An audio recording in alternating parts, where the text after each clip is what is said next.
tal e como dixe Alejandro, elementais, fundamentais para o descubrimento da historia da miña bisavoa, unha historia que non esperaba encontrar en ningún caso.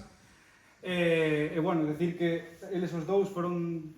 dentro dun cúmulo de causas, de causalidades moi amplios, foron as dúas causas fundamentais. Podo asegurar que sen o traballo, sen a inspiración que me deron eles co seu traballo previo, non chegaría a descubrir a historia que se conta neste libro. Estaría máis ou menos incompleta, en tanto que incompleta non houbera decidido nunca escribir o libro sobre a miña bisavoa. Eu vou a ser o máis conciso posible, vou a limitarme a relatar precisamente cal foi o proceso de chegar a descubrir esta historia, unha historia sobre a miña bisavoa que non esperaba en ningún caso, como digo, encontrar. Tal e como se ve no documental, por todo o que escoitara de pequeno, eu tive o placer de coñecelo durante 10 anos, eu pensaba que todo o que xiraba en torno ao personaxe da miña bisavoa, ao personaxe de Manuela, converxía nun espacio geográfico moi concreto,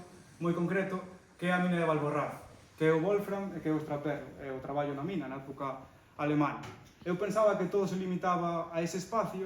e finalmente acabei me dando conta que o Wolfram, a mina de Valborraz, dentro da súa historia, era simplemente un capítulo máis, tal e como reflexo no libro, e incluso me atrevería a decir que un pequeno capítulo dentro dunha historia enorme e impresionante.